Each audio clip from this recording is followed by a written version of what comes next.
Hi, everybody. Welcome to the Shadow Hour. I'm Greg, and I'm a paranormal investigator with Shadow Hunters, and I'm also a medium, empath, and working on some of my schooling with Scotty Rourke from Psychics Unite. I'm here tonight, with a very special person who crossed my path quite a few years ago at one of the Paracons in Chicago.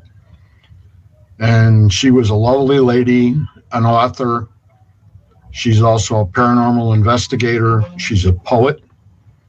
She has a book out on old Baraboo Inn, and her name is AMELIA COTTER. She's in Chicago, Illinois. Welcome, Amelia. Hi, thank you for having me on. Oh, it's our pleasure, that's for sure.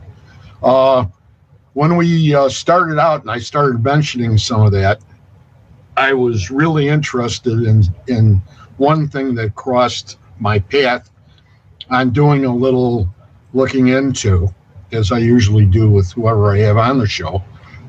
And it seems that, did you really go to school in Germany? Yeah, so I spent 1 year at the University of Heidelberg, and that was my junior year in college. Okay, so did you ever go to the Red Ox Inn? I don't remember if I did. It was across the street from the old castle right on the river. No, I didn't go then. It was a place that Winston Churchill wrote his name on the wall. Oh, cool. I had probably heard of it at the time, but I only ever went to the castle once. And I only ever went to like one, like a English style pub. Maybe it was that, but I don't specifically remember. I want to say it was a Red Ox Inn, and I could be totally wrong. I remember going to a pub that had like the front door looked like a keg. Yes. I want to say this was years ago for me too. So I wonder if it actually was that. It was very interesting, but that caught my eye right away. And I wanted to also talk about a little bit about your ghost hunting adventures when you were on TV and with the RIP files. And if you could tell us a little bit about that, that would be great. It feels like it was a long time ago at this point. I filmed with that show from 2014 to 2016.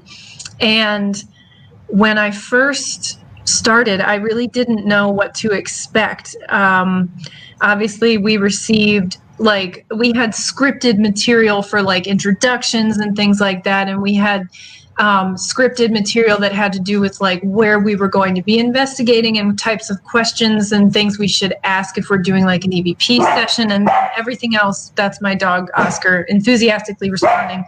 Hi, Oscar. Welcome, Oscar, to the show.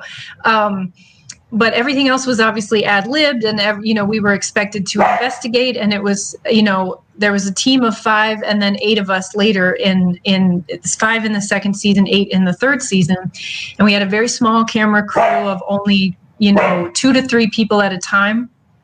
And I guess, so I just didn't know what to expect logistically. Like, are we really going to have paranormal experiences? Is it possible to do that while you're thinking about all these other things? And there's like, you're in this time, you're in like a haunted room, but you're with like 5 people in the room with you, and there's lots of electrical equipment. And, obviously we were never asked to like fake anything, or nothing was ever faked for us. Like nobody was banging on pots and pans, in the next room. and in any case, like, I was shocked by how much activity we actually did experience. And then, of course, that was caught on camera. So some of the other TV shows will film at locations like on multiple nights so that they can really try and grab the best of their, evidence and everything. But our budget only allowed for us to investigate like one full night. So we would get there at like 8 o'clock and leave at like 4 a.m. and just blast through and try to, it was like psychedelic by the end of the night. Obviously, people who do overnight investigations do that all the time, but it's like, it's more intense when there's a camera in your face and there's like a checklist of 100 different things that you need to do. And you're getting like your makeup touched up. It's very weird. And there were times when I was like vibing with the energy in the room, or you started to hear something or experience something and you're thinking like, oh my God, something's actually happening. And then like a camera light would go out, or the mic would go out, and then somebody would have to stop the whole thing because you had to be like, oh, I'm sorry, we can't film right now because your mic isn't working. And then you'd lose that moment where something is truly like, you're like, but I'm sorry about Oscar. Oh, that's okay. Okay. This is like Mr. Rogers' Neighborhood, where like, everybody, it's Jonathan. Sorry. So it was just interesting, like the way that those moments would kind of be broken up. But then we also experienced some really intense things that sometimes were and were not able to be captured on film, depending on what kind of experience it was. And then the camera crew, who is usually, like, we worked with some camera people from like Nat Geo Wild and some other places that had done some interesting camera work, but they had never filmed in the dark for like a ghost hunting show. And some of them were hardcore skeptics, and some of them were like, we had one cameraman, bless him, who like would sneak up behind, Kenna and like pull her hair a little bit to get a reaction out of her. And I remember the first time that happened, we all stopped and we were like, don't do that. You don't need to do that. There will be ghosts. Like, don't do that again. But so sometimes they would kind of scoff, and we also had to stop them from whispering. We always had to remind them not to whisper things that you would think of if you're doing a ghost hunt that people who are not used to that would never think to try and remember. And some of them would have their own experiences, or sometimes we had this really cool audio lady who walked around with all of our little microphone bits in her like case that she carried around, and sometimes she could hear stuff that we couldn't with our ears in her headphones that she was picking up from our microphones. And so that was always very chilling and interesting. But I got to travel to some really cool places, mostly around the Maryland and Pennsylvania and Washington, D.C. area, wow. Which is where I grew up anyway. So that was really cool. And we investigated a couple of famous locations like Moundsville State Penitentiary. But then we also got to go to a lot of weird off-the-wall places that had never been on TV before. And it was a lot of fun. It was very intense. People talk about how like people who on the paranormal shows get weird after a while, they start to get weird after doing it for a long time. It's like, I only did it for 2 seasons and felt like I started to like sometimes I would come back from filming from a long weekend. We would do like 3 or 4 at a time to kind of, get them all done at once and everything. And you come back and you just kind of detach a little bit from reality. And, weird things would start to happen in our apartment, even though our apartment is not haunted, and that kind of stuff that it got really interesting. But it was a wonderful experience. So did you bring something home with you? I would occasionally. I would. Sometimes it would even be like a week later. It would be like in between. We would film maybe once every 2 weeks, and then like dead center in those 2 weeks, like something strange would happen. I remember waking up one morning and feeling somebody running the back of their finger across the top of my foot, which is a very distinct sensation. And obviously my husband was asleep next to me, and our dog, who you have heard barking, was asleep between us in the bed. And so, who touched my foot. But the sensation also of the emotional residue. We went to a lot of sites that were 200-300 years old. Some of them had like very intense war history or slavery history and things like that. And so you'd carry that emotional residue with you also. And it was very heavy. Did you guys do anything for protection at all? Yeah. So we all did our own personal things kind of before and after, and had our own weird little like talismans and favorite socks and whatever, prayers and Right. And things like that. And then usually we would do like a group kind of prayer before and after. And I got real new agey with it. I started doing like the I started doing the Kabbalistic cross and other, whatever works, right? So Yeah. I experienced an attachment once during an investigation where I ended up like yelling at one of my co-stars in front of a bunch of people, and it was extremely embarrassing. And luckily they knew, because I'm not very yelly, except at home. But no, I'm pretty like even keel, and so even they realized, they were like, I think she's got something going on. Like somebody needs to go over there and like bless her or something like that. And one of the guys who was like a self-proclaimed, shaman or whatever, came and put some oil on my forehead, and I don't know, I felt better after that. So did you have Christopher Sutton along with you back then? No, that would have been wonderful though. Actually, that would have been a lot of fun. This dude, he still works, I think, with the producer to do some other stuff. That was Dave Cultrider. And he worked with a team, Manchester Paranormal Society, I think, back in Maryland. Real fast, I want to go down and say, do you see the comments there by you? I don't. I'm having a lot of fun with this technology. Oh boy, now I can see the comments. I was in the private chat. There was no private chat, but now I see the comments. Okay, so Danny Botts, Devin, we've got Dean Thompson, Julie, O'Mara Webster, Jessica Moritz, it's Sharon's daughter. Oh, cool. And Kelly Griffey. And Kelly's like my wingman. Nice. So a lot of times with the other shows. And now Sandy's come on. And Sandy's a great crystals person. She's the one that, she's another psychic medium that's from up in Westfield, Wisconsin, that does a show on Facebook, and she sells crystals and everything pertaining Awesome. to the paranormal. So there's Ron. So let's talk a little bit about your book and the Old Baraboo Inn. Yeah, so that book is going to be coming out this year. It's, I think, coming out in April, and it's going to be another book with Haunted Road Media, which is Mike Ricksecker's publishing company. And I work with them for all of my paranormal books, and I love him. I love them. And so, yeah, so I wrote, I spent my time during lockdown researching and writing a book about the Old Baraboo Inn in Baraboo, Wisconsin. And I know that like you guys go up to Wisconsin Dells like fairly regularly for different events and things. And it's right there, about a 15 or 20 minute drive. And it's really one of the coolest, most haunted places I think I've ever been to. And it kind of sneaks up on you too. There's, it's the stories of how it's haunted, and, that there's 30 ghosts there, and that, crazy things going on.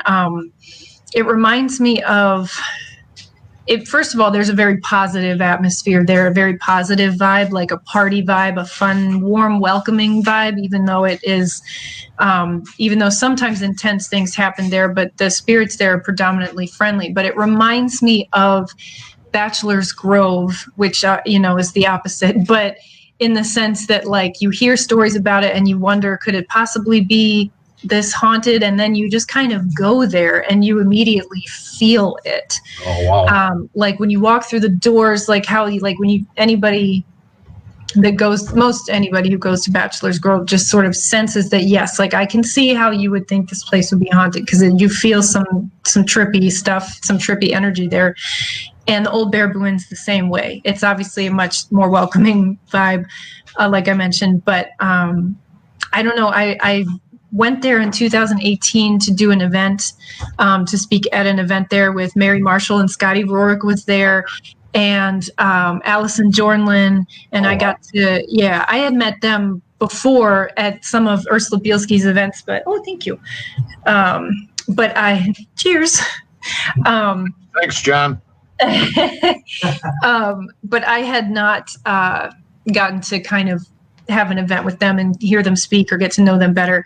But anyway, I was really taken with it. I was drawn in immediately. I felt very welcome there by Shelley Wells and BC Farr. I had this just very magical feeling about the place, and I started to be in contact with them more regularly. I went back for another event. I was on the Travel Channel with the Old Barabooin episode of the show Hometown Horror. Right. So I ended up having this just a relationship with the Old Barabooin, and Shelley kept asking me, like, it would be so awesome if we could write a book. This place needs a book about everything that's happened here and this weird, crazy history and blah blah. And so I was sort of helping to coach her along on figuring out how to write the book. And at some point I was like, you know what? I'll just write it. So she compiled a lot of this personal stories and information and sent it to me.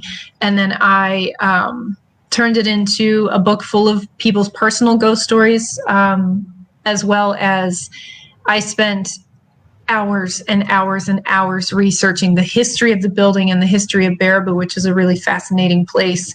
And there's very little hard information in print about the Old Baraboo. And it was just been a really interesting journey. And I'm hoping that by the time the book comes out in April, I will be able to go there in person for the book launch and everything. Oh, that would be awesome. COVID and whatnot. That would really be awesome. Yeah. I don't normally like to backtrack, but when you brought up the business about when you guys did the RIP files, and the cameramen, my mind started to go in the respect that usually what happens is they get back at the cameraman. The spirits do one way or the other. Did that happen besides just turning off the equipment and everything? We had, there was one occasion where one of the cameramen felt like he had been touched on the shoulder, not touched lightly, but also not shoved violently or anything, but like he felt like a hard, like big hand, like rest on his back. And he turned around thinking that another cameraman or somebody was behind him to kind of let him know that they were right there behind him to be careful or something. And when he turned around, of course, there was nobody there. From our vantage point, we could see him do this. So we could see him like doing this and then just kind of like, looking. And then he was like, oh no, he's like, you guys. And he said, he's like, I still can't say I believe in ghosts, but I do know that that something just touched me. Wow. And then another time, this poor dude just completely face planted. He tripped over, he tripped over something, but we were walking in a basement, and he just fell completely forward on his face, and the camera went down. It was like one of those things where he was like, save the camera, as he's like falling. And both he and the camera were okay. That was the same guy that had pulled Kenna's hair to try and get like a reaction. And so maybe the spirits were like, that's a little karma. Don't need to, no trickery needed. But he was okay. The other thing was the fact that when you told everybody about how they're supposed to pay attention to everything and you got to be quiet, and how they were whispering and everything. And I was how many people mentioned don't eat anything at Taco Bell before we film tonight? Oh my gosh. Luckily, I don't think there was never any accidental noises of that nature. Thankfully. I just brought, it was like, that goes through my mind every time we go on an investigation. Oh, I'm always, first of all, I'm worried about that all the time anyway, but I would, if somebody does it on purpose because it's funny, then I'm always, I'm always up for a laugh. We had, I think, but they would whisper constantly. So it was like, and then occasionally, so our person who would analyze our EVPs, she would get just this like 40 hours of footage or whatever that she had to listen to. So it was the cameras, it was the audio, it was our personal recording devices. She had to sit through all of this. And like, she can't tell from the context of what she's doing, like what these sounds are. And so if somebody's whispering, unless it was an obvious whisper, like, hey, my light is out, like, but then she might be like, whoa, the light, what? This is like a message. But, sometimes it wasn't always obvious. And I do believe personally, and I don't know if this is true, but so once we were done filming the episode, it was gone with the wind until we saw the finished product. Cause we're just the talent, right? Like we're the people who are on the show, and then the editors and everybody else would take it and work their magic behind the scenes.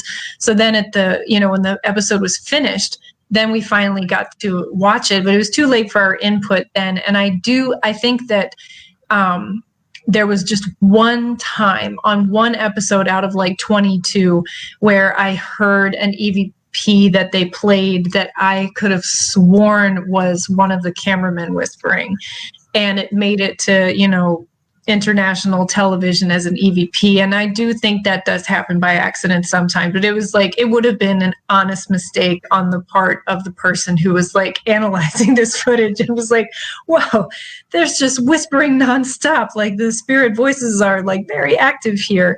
But that was my personal opinion. I don't know if it's really true. So you got to put that big sticker up there that says debunked. Yeah. But now compare that with old Baraboo, and not that you had cameras really there or anything. Yeah. So I mean, how did that all play out with all those different people that were there?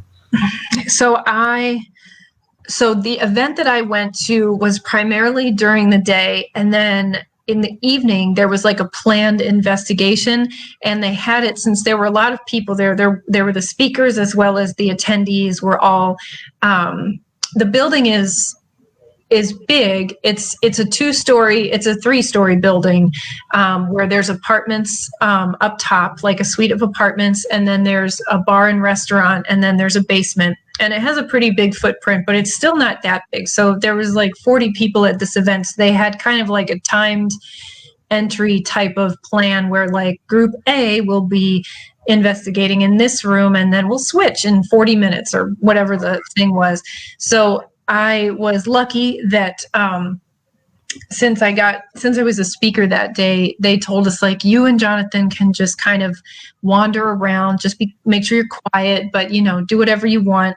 So JP and I kind of snuck around like teenagers, right? And there were a lot of people, but like we were sort of tiptoeing around in these apartments upstairs. Honestly, even like during the day, like when we were at the event in the sober light of day, when I would have to go to the bathroom by myself, like the women's bathroom was creepy, and you still got this crawling feeling that like you weren't alone. And they used a lot of equipment, so I'm not a huge, and we did this on the show too, and my personal philosophy is that I'm just not a huge fan of using tons and tons of equipment, especially equipment that makes loud noise, like any type of ghost box. And now there's those fancy new spirit boxes that actually talk in the creepy hushed voices and play little gloopy sounds. They're fun, but to me, I just want to hear what's going on. I just want to sit in a dark room and listen to the surroundings and see what's there, and let the spirits do what they do, and get the willies, right? I don't want to have all these distractions, but I like to be get scared. The willies. Willies, right? But anyway, so they were using some of that type of equipment, which they also use there, because sometimes people have never been on a ghost hunt before, and when they pay to be on a ghost hunt, they want to hear those cool devices being used. So you got to give people something to work with. So I understand that. Anyway, I don't even remember what your question was, but I think that it was kind of like comparing having a lot of people around. Yeah, compared to when you were there doing our files. So there was a room full of people that were conducting like a ghost box type of session. We were only 2 rooms away, and it was just me and Jonathan in this one back bedroom.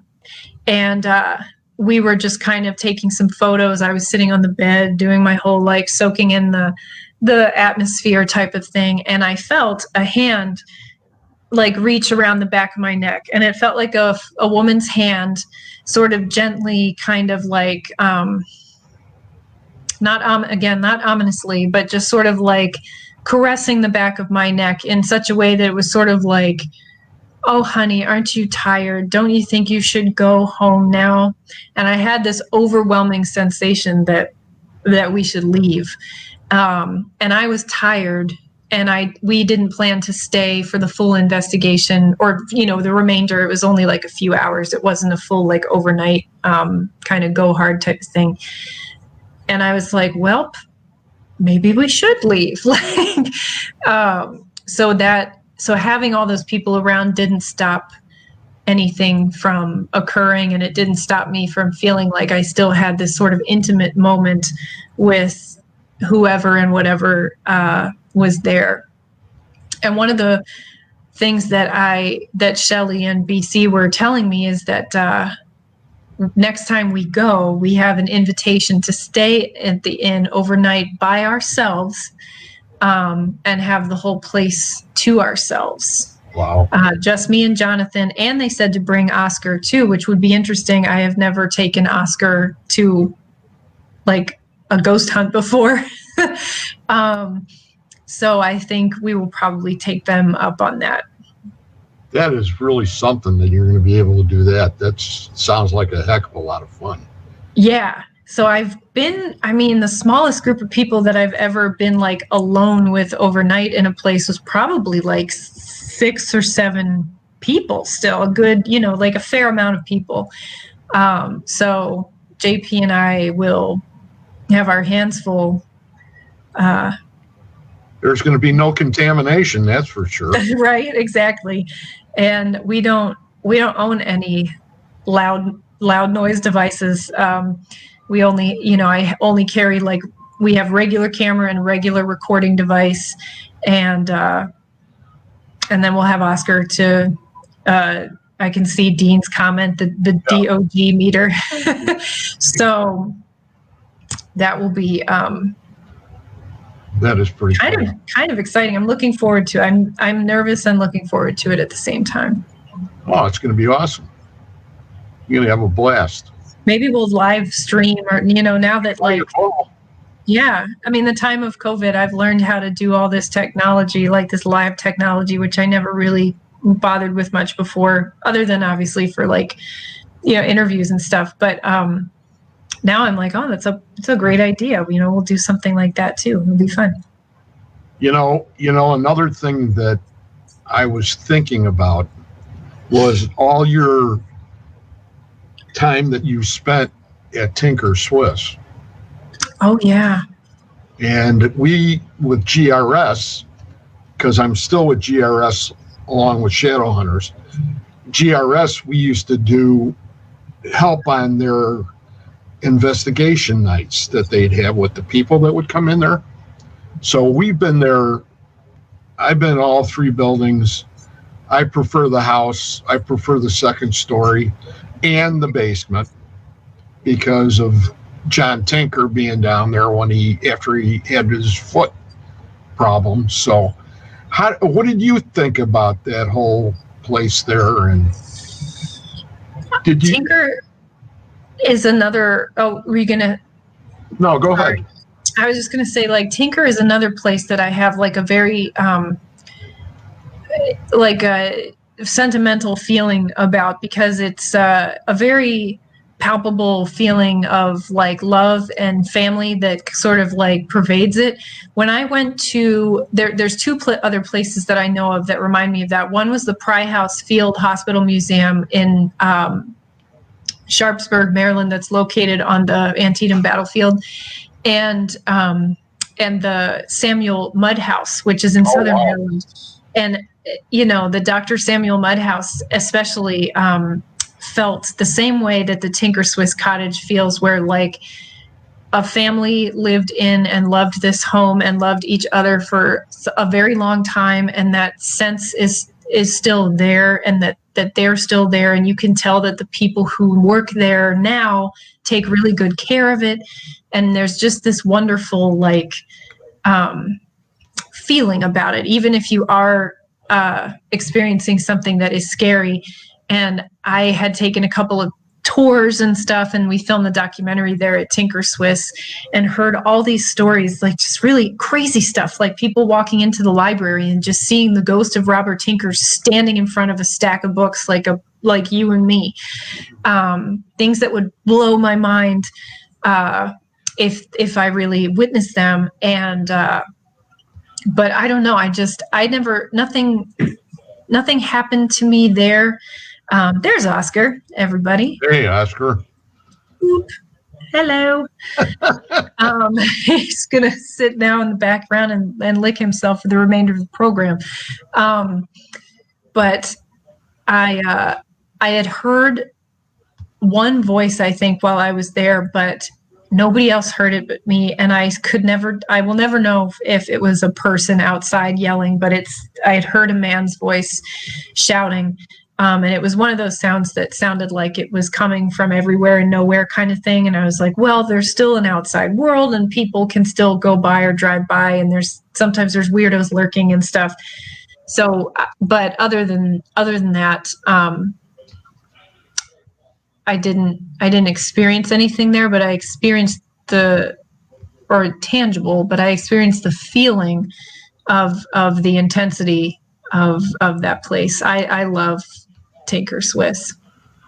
I really enjoyed it myself, and for all the times that we'd get there and we'd have to join them for the investigations, I'd always be there about 45 minutes early and walk around the house and get, like you said, the vibe is just another one of those special places. Yeah. But you figure what it's built on, and the flowing water below and all that, that sort of feeds it too. Yeah. As far as the energy is concerned. So that makes it vitally important. And I would go back there in a heartbeat, anytime I possibly can, because we're only like probably an hour and 15 minutes away. Oh yeah. I love that place. I would like to be able to go there too with like a smaller group of people. Right. And stay late. We had a private there that was me, Dale, and about 3 other people from GRS, and we stayed there till about 2 a.m. And it was really neat, just because you didn't have any of that contamination. Once again, when you had all those people walking through, like they did the same thing where they had the groups. You had 4 or 5 groups, and every group had like 20 minutes, and they'd come in and you'd show them what kind of equipment you were using and what's going on. Yeah. And then you let them go ahead and go about their own business. And, but, that's the way it goes, when you try to go ahead and let people experience that kind of thing. I think sometimes the spirits sort of feed off that too. Yeah. I think that's interesting to mention, like, kind of what would attract and detract spirits, thinking along those terms. I've always found that when there's like a group of people that have a very good rapport with each other, and like an openness and a willingness to experience things, whether they're skeptical or not.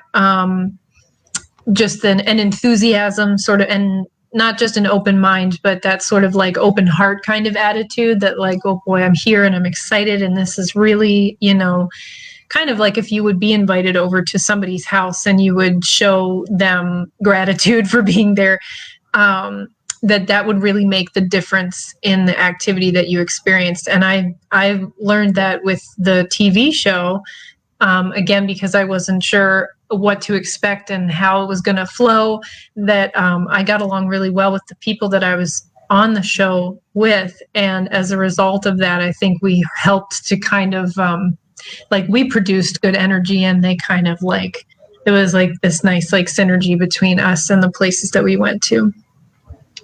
That's awesome. When we talk about one of your other talents is poetry. Yeah.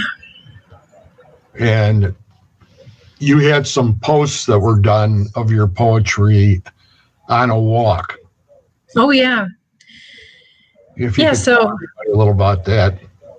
So I always wanted to be a writer. I never wanted to be like a ghost, like a famous ghost person. Like I always wanted to just be a writer, and I was like, oh, writing ghost stories sounds fun. But I've also written other types of things, and I love different types of like literature and poetry and all sorts of stuff. So I'm also a published poet. I'm supposed to have a poetry book coming out this year as well, but we'll see if COVID didn't take down that poor, small publisher that I've been working with. Anyway, last year I took part in Highland Park Poetry's public art contest. And so you would write a poem or pair a poem that you had previously written with a piece of outdoor art that's located around like the Highland Park and like Ravinia area. And so one of my poems was chosen, and it was placed outdoors all summer on like a signpost. And I have a sign here now, like this big sign that we have displayed with that poem on it. And so that was very cool. Yeah. Ron Lovett just went ahead and said that you're his favorite, the Elder Planetarium lady. Yeah. I think I've had people come visit me there over the years as well. And Ron, I wonder, did Ron ever make it there? I feel like we talked about Ron visiting. I'm not sure if he ever actually got the chance to make it, but I loved working at the Adler. Yeah. Now, did John work over at the museum? Yeah. So Jonathan and I met at the Adler Planetarium in 2014. He moved on. He's a musician. He's a music producer and engineer in Chicago at a studio called Water Dog Studios, but he also continues. So he loves museums, and he's like an exhibit design professional also. So he still works at the Nature Museum part-time, and that's up in Lincoln Park over by the zoo. Oh, wow. Yeah. And so I stayed on at the Adler until I got laid off last May because of COVID. But JP made the cut at the Nature Museum, so we were glad for that. That's pretty awesome. Did you guys ever experience anything there? Man, paranormal? It's funny. I never did the whole time I was there, and I snooped around a little bit too, like for stories. There was nothing too solid. I had, somebody had mentioned that the planetarium was haunted, not to me, but to somebody else. So if somebody would talk to me about ghosts, I would assume they were just like yanking my chain kind of, because they knew that they knew who I was. So, but there were a few stories about hearing footsteps in the Johnson Theater, which was in the basement. There was a story about, a wedding that had taken place after hours. So the Adler made a lot of money off of its nighttime corporate and wedding events because we had that great skyline. And, there at the end of the night, after they had to kick everybody out, the person who was the manager that evening and then the security guard, or no, one of the building engineers were trying to clear everybody out. So they would make a big circle around the building because the building is a giant, sphere. And they were both, apparently, I don't want to mess up the story, but they were both kind of like chasing this woman through the museum, trying to find her and help to usher her out of the building. And they ended up meeting in the same place. They ended up meeting in the Welcome Gallery, which, if anybody's been to the Adler, it's the big colorful room at the beginning that's got all the lights in it. They both ended up meeting each other in the Welcome Gallery, and they were like, where did that lady go? And they had both just seen her. They were both right on her tail, and they both met, and they were like, and the engineer, apparently, the building engineer, was so freaked out that he didn't want to talk about it ever again. He didn't want to tell the story. He didn't want to talk about it. He just wanted to lock up the building and go home. But there were no deaths inside of the Adler that ever took place. There was a death that had happened in the Doan Observatory behind the Adler, where a heart attack had occurred. And then people would come, this is getting kind of dark, but people would come to that area of museum campus to die, sometimes by suicide in the lake there. People would jump into the lake. Another person had been stabbed back there at some point. And so who knows, but a lot of unfortunate incidences occurred in the water out there, out by us and the Shed Aquarium and everything too. And I remember, this was funny, when the Chicago Mothman was really like all the rage in like 2017, Jim Heater contacted me. He was like, is there any way that you can get a hold of like the security footage at the Adler? Because there had been like a major Mothman sighting behind the Adler Planetarium that summer. And I was just like, damn it, I'm here and I missed it. But the thing is, like, the beaches were so full of people, and there's a wildlife sanctuary back there. So there are large birds, sandhill cranes and things like that they migrate through Chicago and who knows what. So I was like, I don't know what to tell you. I can't get the security footage. And there's so much happening back there that if anybody had seen this Mothman figure, it would have been like 300 people seeing it at the same time. But it was still kind of exciting. So I kept my eyes peeled just in case, the old Mothman was hanging around the planetarium. But yeah. That's there's been a lot of sightings on that. There's been a lot. Yeah. O'Hare Field. Yeah. I heard about that. I heard there was even one just a couple of months ago. Yeah. Tobias Wayland from up in Madison. He's with he runs the Singular Fortean Society. And he was mentioning the fact that they had people that worked at O'Hare that had not only seen it, but it was on the ground and then flew away. So it's like, wow, it's just unbelievable. Whatever. I mean, yeah, who knows, right? They can't even find this jetpack dude in LA. So who knows, like, what people see and then, don't report things that I'm convinced also people see a lot of strange things and just never tell anybody because the things they see or experience are so strange. It's like, how do you even talk about them? Well, even in the paranormal world, people sometimes see such weird things that they fear not being believed because they're also into the paranormal. And so somebody would say, oh, it's so convenient that you saw, Bigfoot or something like that. A lot of us started out that way. I started out when I was 10 at Gettysburg. So, and the things that happened to me and my family there at the time were just mind-boggling. And I never forgot it. But we were told when we left, you get home, you don't tell anybody about any of this stuff. I mean, I've even had stuff happen to me at just random odd intervals that wasn't connected to any particular type of event that was strange, that I think to myself, like, it can't be paranormal because it would just be too, like, I'm already into this, and I don't know, like I'm embarrassed to tell somebody because they're going to be like, well, you're just a nut job who believes in ghosts and stuff like that. So, you know, sure, this weird thing happened. So it's like I've had, I don't know. Allison Jordan told a story like that at the Old Baraboo Inn of something that wasn't paranormal, but it was something that she and her husband witnessed one time while they saw like some people in the woods or something like that. You have to ask her because it's a really good story, but it wasn't ghostly. It was just bizarre.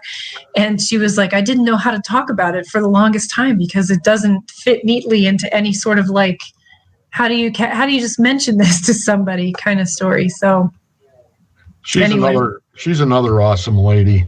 Oh yeah. Yeah. Fantastic. And, Ron says he never made it. Yeah, Ron, I'm still sorry about that, but he will eventually. Yeah, one day. We'll go back together one day.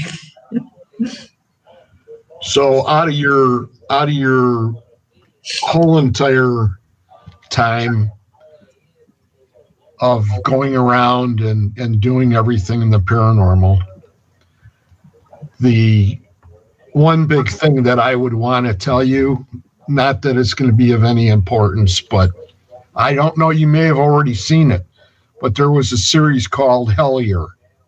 Yeah, we definitely saw Hellier. Did that change you at all? Yes, I was very moved by Hellier. Hellier was very refreshing in a lot of ways.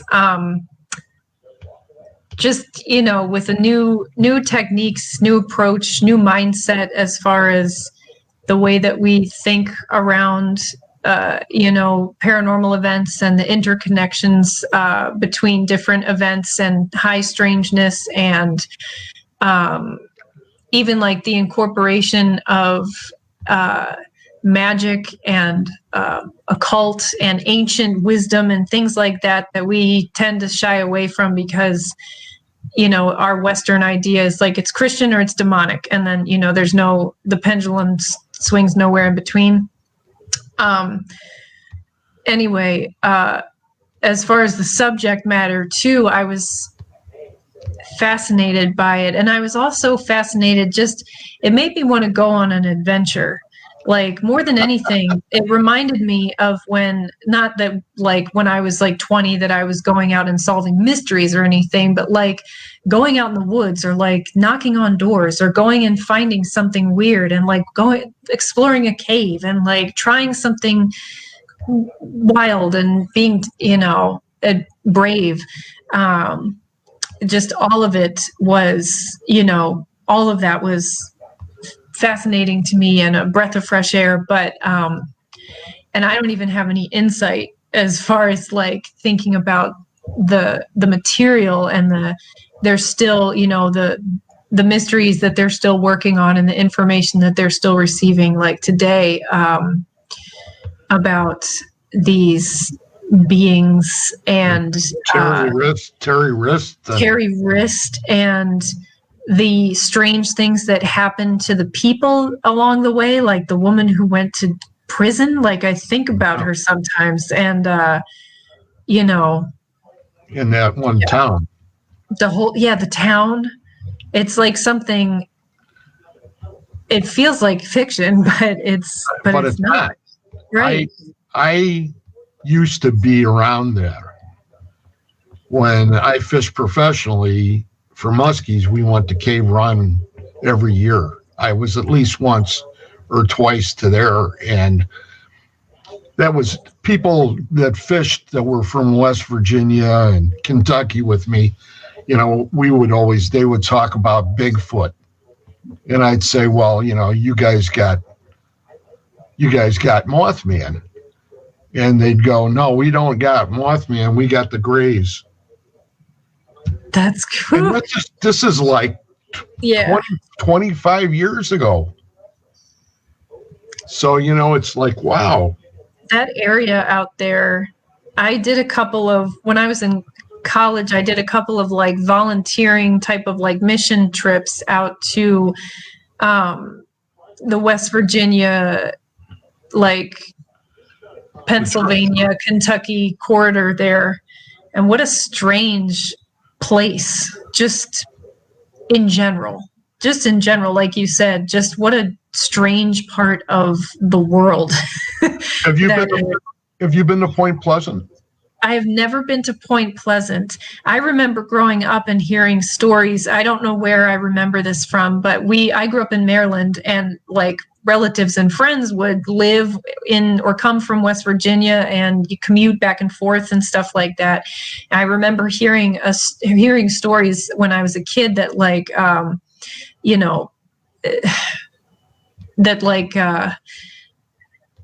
people didn't want to live in West Virginia. Like not even certain like Native American tribes would avoid certain parts of West Virginia that they didn't want to dwell in. And that there's, these weird patches of wilderness in West Virginia, even though everything is occupied around it, because it was this part of like Appalachia that nobody wanted anything to do with. Right. That always, whether that's true or not, or whether I just yanked that out of my behind or not, I remember being a kid and having this weird feeling. Because my parents we went camping in West Virginia, when I was a kid at these different little places, and being totally terrified, remembering that I had heard that somebody had told me that, or I'd read it in a book of folklore as a child. And so Jonathan and I got engaged in Moundsville. In Moundsville? Yeah. Now I'm thinking like, wow, I have all these, like, West Virginia's this really special place to us. But we got engaged in front of the mound there, between the mound and the penitentiary, is where he took the knee. So I feel connected to that place, but man, what a great road trip that would be now, especially I'm sure a lot of people have been doing it, but to kind of like retrace some of the places, go to Point Pleasant and then retrace some of the parts of like Kentucky and everything that they went to in Hellier.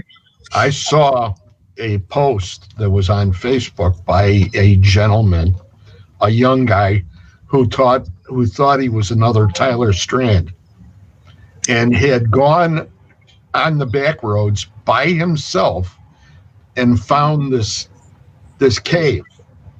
Wow. By himself. And it's like, people do disappear out there. Right. I wouldn't risk it for any reason, like paranormal or otherwise. Yeah. I just, whew. And he was posting on Facebook about it as he was doing it. And I was going, you need to get out of there now. Yeah. And I never seen his name again, so I don't know what happened to him. But, it's just one of those things, and it's part of our weird, as Greg and Dana talk about their weirdness. Yeah.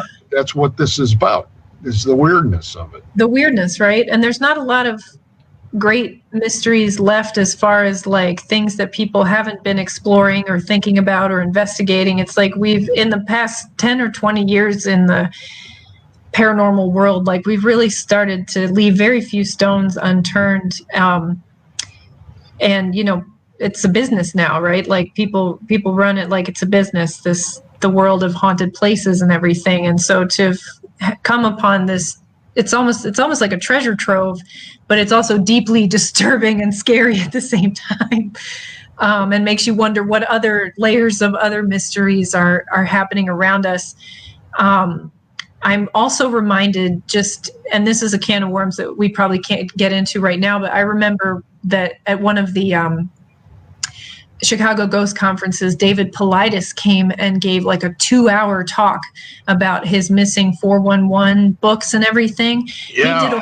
He did a whole talk about urban disappearances. And I remember coming home to my apartment that weekend after the Chicago Ghost Conference and just looking around and seeing everything with this new set of eyes. It's like, man, I could go missing any moment. Like, something bad could happen to me at any second. After listening to just these bizarre circumstances. I am so glad that you said that, because I was trying to remember what his name was, because of all the 411 that's up now on all the Netflix channels and you know, and it's all related the same way.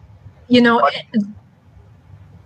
I was going to say that I've seen the documentaries, but you got to read the books to really get a feel for what he's getting into. Because I think like, and you got to like dig into it, because you're reading some of it and you're hearing about some of it and you're like, well, you know, it's the woods. So yeah, people go missing. You know, it's Montana. Like, but then like after 10, 15, 20 stories, you start getting like deep into it and you're like, whoa. And yeah. So anyway, I recommend the books. Well, he did that whole thing at the show about the college students that disappeared. Yes. Yeah. And it was all Wisconsin, wasn't it? I think so. Yeah. Like places that weren't just wilderness areas out in the West. He has a whole East Coast book too. I'm looking at my bookshelf and I think I only have the West Coast and the North America stories that are like a little bit of everything, but he has an entire East Coast book. So yeah, I mean, there's just, he's got so many books. Well, and talks and stuff. Well, let's do this. You know, can I make a promise to you that we can go ahead and get together down the road here and we could discuss some of this other stuff? Yeah. You know, because that's really interesting. I want to hear more about the Grays too, or the stories that you've heard on your fishing trips. It's utterly amazing what's all going on. I know that John's probably waiting. He's probably going to go ahead and cook you dinner now. It's probably going to be ready when you get off. Oh. So you got your glass of wine. Is that wine you're drinking? I haven't had any yet, but I will now. But yes, it is wine. Cheers. And it's been a lovely pleasure having you on, Amelia. Yeah, thank you. And I'm really glad that we finally got to connect on this, because it sort of makes the beginning of my year great. Yay, same. Even though there's so much, you know, going on. So yeah, we'll leave it at that. And thanks again for everything. And I just want to mention to everybody that I won't be on next week, but I will be on 2 weeks from now with Jeff Reisman, Spirit Box, and his wife Nancy. And they're really, really very good at Spirit Boxes, and they cover a lot of the territory on them. So anybody want to listen in, be more than welcome. And once again, Amelia, it's been a pleasure. Thank you very much for everything. Thank you. And next time we get together, maybe we can pull John in. Yeah, for sure. Okay. Thank you, Amelia. All right. Thank you, everybody. We'll see you later.